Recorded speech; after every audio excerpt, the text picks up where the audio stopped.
देवं नरोत्तमं देवी सरस्वती व्यासं ततो जयामुदीरयन्तम्। श्री गुरुपद युगबंध के हरिचरणाच्युतदास श्रीमद्भागवत महात्म कथा कौमुदी रानी को फल देत जो पाप पुण्य अनुसार उनकी कथा अनुपये मुद मंगल दाता। बोलिए श्री कृष्ण भगवान की जय। सस्तो रोवे बार बार, मैंगो रोवे एक बार। भगवान ने भागवत सही बात एक बार अच्छी लगती है, बुरी लगती है और बाद में समझ में आती है, और सही बात कहने में समय नहीं गंवाना चाहिए। तो भागवत जो लोग आजकल करते हैं उसमें शॉर्टकट बैंकुट जाना चाहते हैं कि सुई रो करे न दान और ऊपर खड़े आ इंतजार करे कद आवे लो विमान है। डागड़िए चढ़ दे के कद आवे विमान। अरे सुई रो दौन करिए विमान आई। भाव शू दौन कर तो भाव सुई कहते तो हूँ दौन कर दियो, दौन ना दे बनी कोई विमान आ जाए, लेकिन दौन देवे और सुई रो चावे विमान। तो इसलिए सप्ताह एक बार होता है, बार बार नहीं होता है। यज्ञ एक बार होता है, बार बार नहीं होता है। तो आज श्रीमद् भागवत की अंतिम जंक्शन के 4 विशेष गांव आए हैं, तो उन चारों का दर्शन किए बगैर भागवत का फल नहीं मिलता है। तो उस जंक्शन का नाम है श्रीमद् भागवत मातमे। अगर किसी का मातम न मालूम हो तब तक महत्व नहीं उस बात का। तो श्रीमद् भागवत मातमे ओम नमो भगवते वासुदेवाय, ओम नमो भगवते वासुदेवाय, ओम नमो भगवते वासुदेवाय, ओम नमो भगवते वासुदेवाय। श्रीमद् भागवत मातमे 969 किलोमीटर पे आज यात्रा आगे बढ़ा रहे हैं। अंतिम पड़ाव में पहुंच रहे हैं, जिनके 4 पड़ाव मातम के हैं। बोलिए श्री कृष्ण भगवान की जय। मातम का पहला अध्याय आराम से ध्यान लगा के सुने। ये जीवन बार बार नहीं मिलता है। जो कल करना सो आज कर ले, जो आज करना सो अब कर ले। उठ जाग मुसाफिर भोर भई, अब रहन कहाँ तुम सोवत है। जो सोवत है, जो खोवत है, और जो जागत है वो पावत है। पहला अध्याय है मातम का। परीक्षित और वज्रनाभ का समागम, सांडिल्य मुनि के मुख से भगवान की लीला के रहस्य और ब्रजभूमि के महत्व का वर्णन। महर्षि व्यास जी कहते हैं, जिनका स्वरूप है सच्चिदानंदन, जो अपने सौंदर्य और माधुर्य आदि गुणों से सबका मन अपनी ओर आकर्षित कर लेते हैं और सदा सर्वथा अनंत सुख की वर्षा करते रहते हैं, जिनकी शक्ति से इस विश्व की उत्पत्ति, स्थिति और प्रलय होते हैं, उन भगवान श्री कृष्ण को हम भक्ति रस का आस्वादन करने के लिए नित्य निरंतर प्रणाम करते हैं। नेमी सारण्य में श्री सूत जी महाराज स्वस्थ चित्त से अपने आसन पर बैठे हुए थे। उस समय भगवान की अमृतमयी लीला कथा के रसिक उसके रसास्वाद में अत्यंत कुशल शौनकादिक ऋषियों ने सूत जी को प्रणाम करके और उनसे ये प्रश्न किया। ऋषियों ने पूछा, सूत जी, धर्मराज युधिष्ठिर जब श्री मथुरा मंडल में अनिरुद्ध नंदन व्रज का और अस्तिनापुर में अपने पुत्र परीक्षित का राज्याभिषेक करके हिमालय पर चले गए, तब राजा वज्र और परीक्षित ने कैसे कैसे कौन कौन सा कार्य किया। तो सूत जी ने कहा, भगवान नारायण, नरोत्तम नर देवी सरस्वती और महर्षि व्यास को नमस्कार करके शुद्ध चित्त होकर भगवान को प्रकाशित करने वाले इतिहास पुराण रूप जय का उच्चारण करना चाहिए। बोलिए श्रीमद् भागवत महापुराण की जय। तो शौनकादिक ब्रह्म ऋषियों जब धर्मराज युधिष्ठिर आदि पांडवगण स्वर्ग रोहण के लिए हिमालय चले गए, तब सम्राट परीक्षित एक दिन मथुरा गए। उनकी इस यात्रा का उद्देश्य इतना ही था कि वहाँ चलकर वज्रनाभ से मिल जुल आए, और जब वज्रनाभ को ये समाचार मालूम हुआ कि मेरे पिता तुल्य परीक्षित मुझसे मिलने के लिए आ रहे हैं, तब उनका हृदय प्रेम से भर गया और उन्होंने नगर से आगे बढ़कर और उनकी अगवानी की, चरणों में प्रणाम किया और बड़े प्रेम से उन्हें अपने महल में ले आए। वीर परीक्षित भगवान श्री कृष्ण के परम प्रेमी भक्त थे। उनका मन नित्य निरंतर आनंद घन श्री कृष्ण चंद्र में ही रमता रहता था। उन्होंने भगवान श्री कृष्ण के प्रपौत्र वज्रनाभ का बड़े प्रेम से आलिंगन किया। इसके बाद अंतपुर में जाकर भगवान श्री कृष्ण की रोहिणी आदि पत्नियों को नमस्कार किया। रोहिणी आदि श्री कृष्ण पत्नियों ने भी सम्राट परीक्षित का अत्यंत सम्मान किया।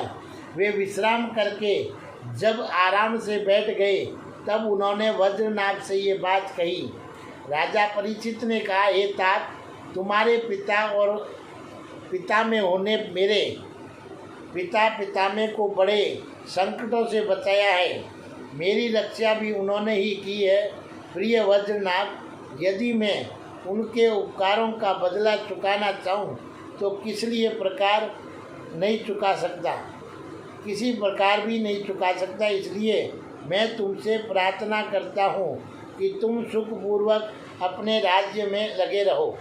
तुम्हें अपने खजाने की, सेना की तथा शत्रुओं को दबाने आदि की तनिक भी चिंता नहीं करनी चाहिए। तुम्हारे लिए कोई कर्तव्य है तो केवल एक ही है, वह यह है कि तुम्हें अपनी इन माताओं की खूब प्रेम से भली भांति सेवा करते रहना चाहिए।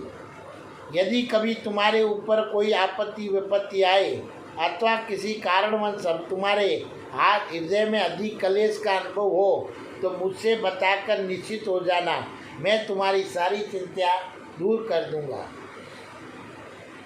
तो सम्राट परीक्षित ये बात सुनकर और वज्रनाभ को बड़ी प्रसन्नता हुई। उन्होंने राजा परीक्षित से कहा कि वज्रनाभ ने कहा कि महाराज, आप मुझसे जो कुछ कह रहे हैं वह सर्वथा आपके अनुरूप है। आपके पिता ने भी मुझे धनुर्वेद की शिक्षा देकर मेरा महान उपकार किया है, इसलिए मुझे किसी बात की तनिक भी चिंता नहीं है, क्योंकि उनकी कृपा से मैं क्षत्रियोचित शूरवीरता से भली भांति संपन्न हूँ। मुझे केवल एक बात की बहुत बड़ी चिंता है, आप उसके संबंध में कुछ विचार कीजिए।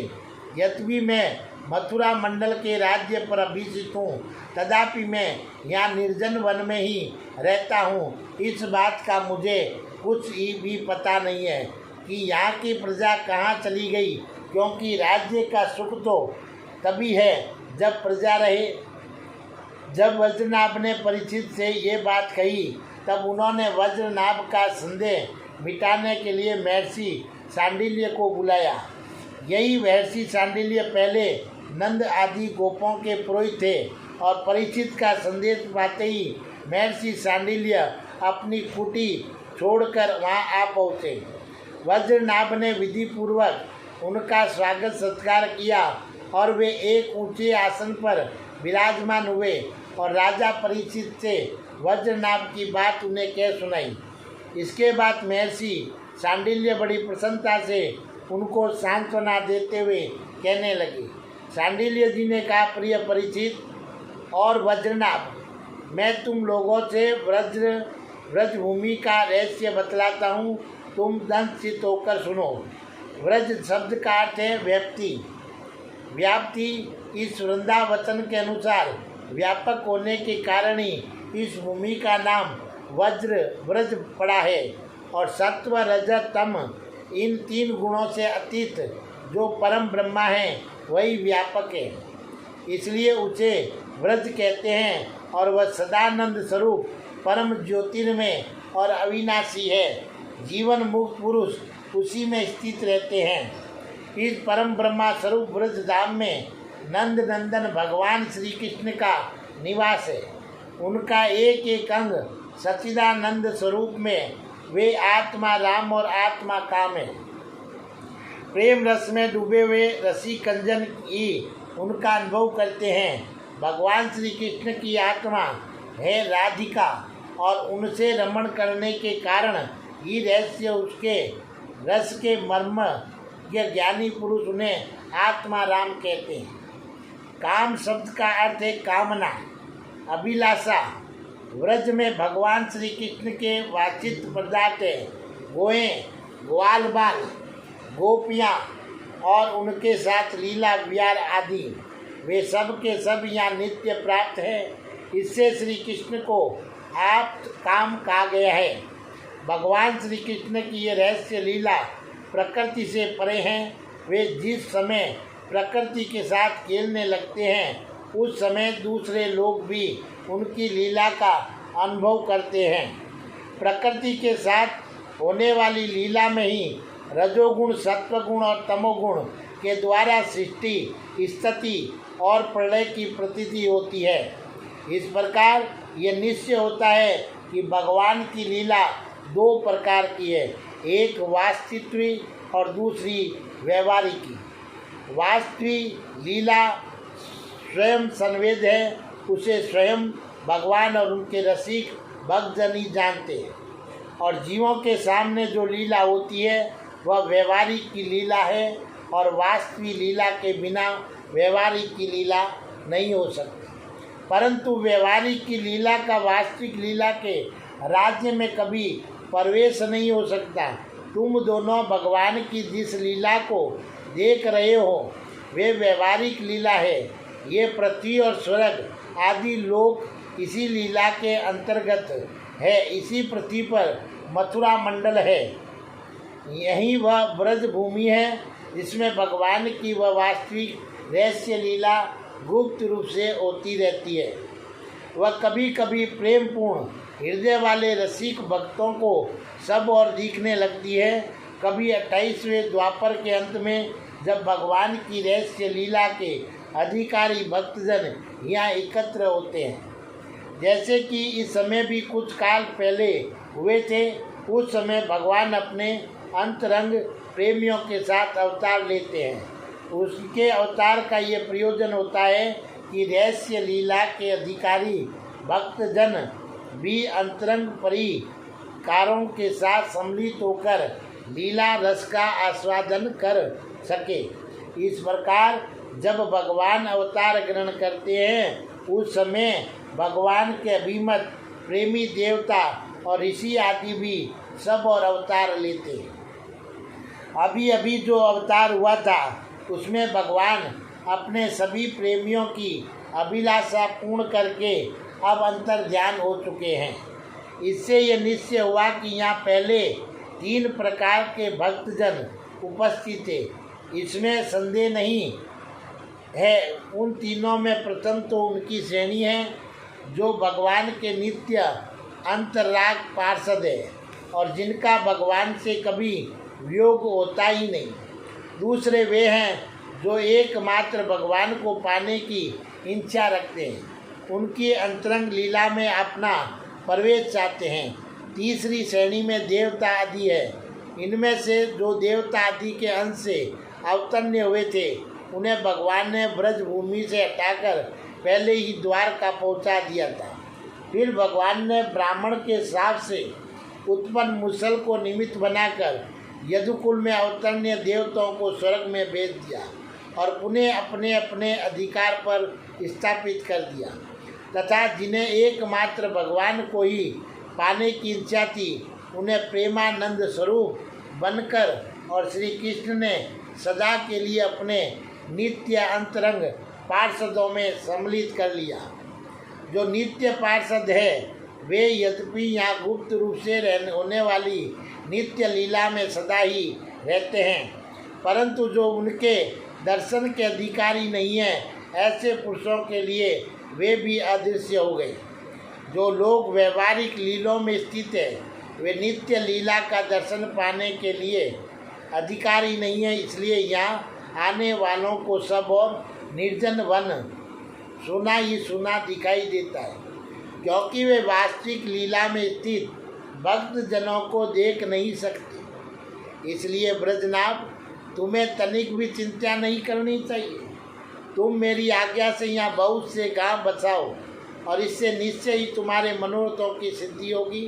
भगवान श्री कृष्ण ने जहाँ जैसी लीला की है, उसके अनुसार उस स्थान का नाम रखकर तुम अनेकों गांव बसाओ और इस प्रकार दिव्य ब्रज भूमि का भली भांति सेवन करते रहो। गोवर्धन, दीर्घपुर, दिग, मथुरा, मावन, गोकुल, नंदीग्राम, नंदगांव और व्यतसानु, बरसाना आदि में तुम्हें अपने लिए छावनी बनवानी चाहिए। उन स्थानों में रहकर भगवान की लीला के स्थल, नदी, पर्वत, घाटी, सरोवर और कुंड तथा कुंज, वन आदि का सेवन करते रहना चाहिए। ऐसा करने से तुम्हारे राज्य में प्रजा बहुत ही संपन्न होगी और तुम भी अत्यंत प्रसन्न रहोगे। और ये ब्रज भूमि सच्चिदानंदमयी है, अतः तुम्हें प्रयत्न पूर्वक इस भूमि का सेवन करना चाहिए। मैं आशीर्वाद देता हूँ, मेरी कृपा से भगवान की लीला के जितने भी स्थल है, सबकी तुम्हें ठीक ठीक पहचान हो जाएगी। वज्रनाम, इस व्रज भूमि का सेवन करते रहने से तुम्हें किसी दिन उद्धव जी मिल जाएंगे। फिर तो अपनी माताओं सहित उन्हीं से इस भूमि का तथा भगवान की लीला का रहस्य भी जान लोगे। मुनिवर सांडिल्य जी उन दोनों को इस प्रकार समझा बुझाकर भगवान श्री कृष्ण का स्मरण करते हुए अपने आश्रम पर चले गए। उनकी बातें सुनकर राजा परीक्षित, वज्रनाभ दोनों ही बहुत प्रसन्न हुए। बोलिए वृंदावन बिहारी लाल की जय।